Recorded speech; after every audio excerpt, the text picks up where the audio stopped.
town, right? And you're coming home from a party at 4 a.m., right? And you stop at a red light.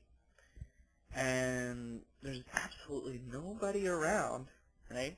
And it's this red light, and usually lights, that are 4 a.m. in the morning, they stay there for like 5 or 10 minutes before they change, right? So if you're sitting there at 4 a.m. at this red light and you think, you know what, I can clearly see all roads from all sides, there's absolutely no risk whatsoever if I cross this intersection. And you cross the intersection, and you go, okay, that's a relief, okay. So, and then the next couple times when you say, okay, everything's safe, I'm using my common sense here, I'm using all my senses to make this decision, and I'll go through with it.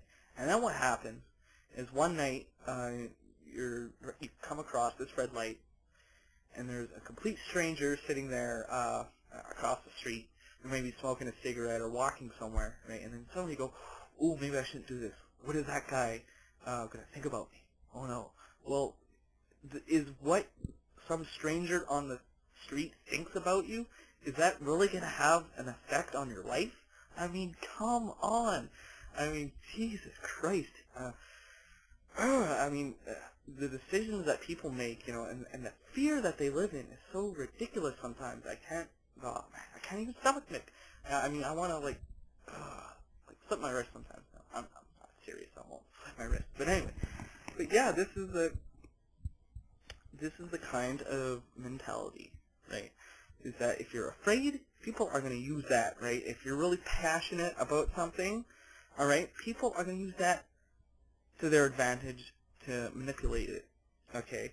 And let me give you like an example. If you go way, way, way back to the original American Revolution, when we fought off the British. Now, did you know that only 4% of the populace fought for their independence, while the rest sat down in taverns, drinking their booze, just reading the newspaper or whatever, or having their debates about whatever, and they weren't actually doing anything. And and I think that one example is so reflective of what is happening in today's society, is that here we have a bunch of people.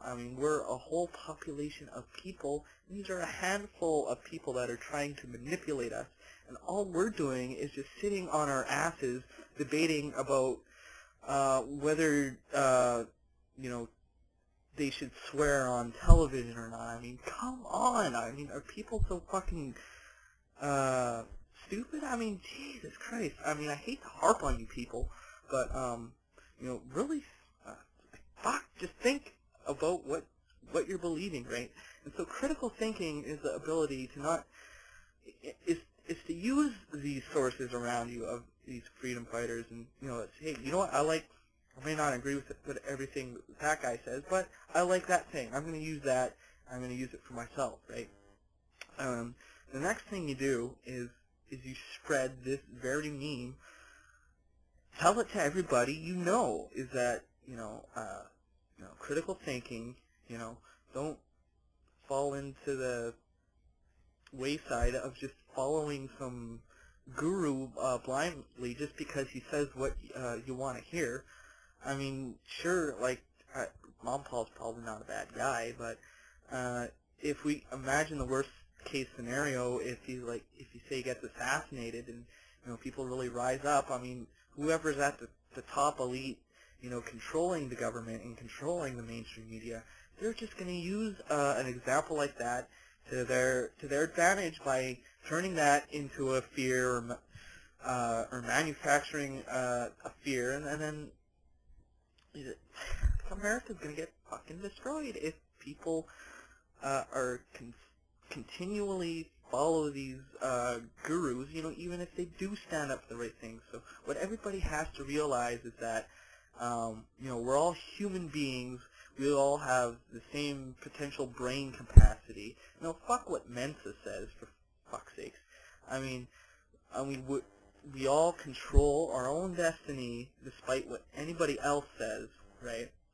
We all can influence one another. We are all influenced by other people, right? we all know how to make decisions for ourselves. Nobody else knows how to make decisions for us, right? And if anybody ever tells you what to do, that what you're not doing is right, flip them the bird, okay? So seriously, I mean, let's take this fucking country back. Well, actually, I'm not even American, okay? I'm Canadian. And if you're well, why is a Canadian so concerned about America? Well, the thing is, if there really are these fucked up elitists at the top that want a North American Union or a New World Order, okay, that's going to affect Canada if that goes down, because Canada is going to become like fucking America, and so is Mexico, for fuck's sake.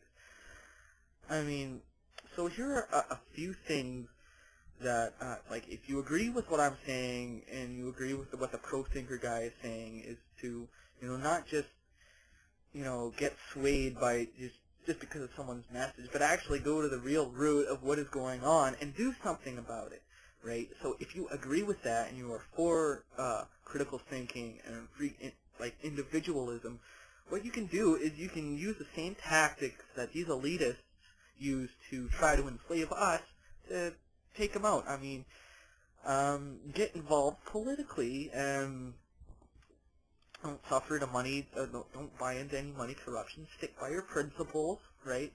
If you're a Ron Paul supporter, infiltrate his group.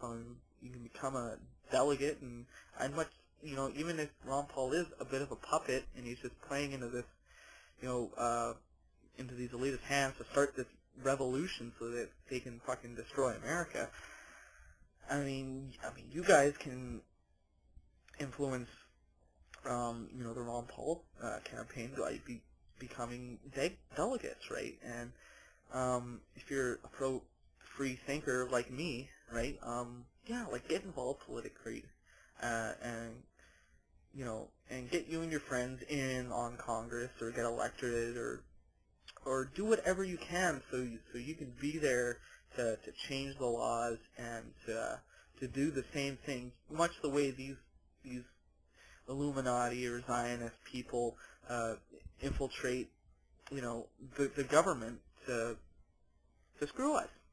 I mean, just use the same fucking tactics. I mean, you don't have to go out, with gun in hand, because that's just going to create chaos, and it's just going to play into these people's hands again and again and again. This is going to be a silent revolution, right? And even Sun Tzu from the Art of War says the greatest general can win the war without even a single battle, right? Without any deaths, without any casualties. And we can do this, right? People can fucking do this, right? So you can use Ron Paul, or you can use media, or you can use your political or law enforcement influence to spread, this meme out, right? And a meme is basically just a thought virus that people put out there, right? And it's infectious. Okay, freedom is a meme, right? And whatever you associate with that meme, you can put somebody's name on it and spread it around, and it'll go, right? For example, right? A lot of people say, well, Ron Paul loves us all. He's going to take care of us, and he's going to look out for our freedoms, and, he'll take care of the evil neocons and shit like that, right? Well, weren't people saying that about Jesus 2,000 years ago, for fuck's sakes? I mean, Jesus really cares about us. He's gonna die for our sins and fucking and kill off the Satanists for us. I mean, come on, it's the same thing over and over and over again, right? And I'm not saying, that Ron Paul is a bad guy. I'm just saying, okay, we have a window of opportunity here, with or without Ron Paul. We can use Ron Paul as an opportunity to get our freedoms out on the table and get these memes around and get people free thinking, and tell everybody about these ideas, right? And make sure you tell them where you heard it from. I'm not expecting any money, but the pro-think guy, he's doing a very good job, and he needs support. So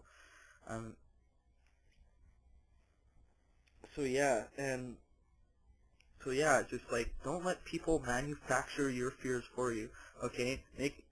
informed decision, and I'm sorry I'm losing my train of thought here, but please consider what I have to say, and please look into anything that I have said tonight and to inform yourself, okay? That's your job. Bye.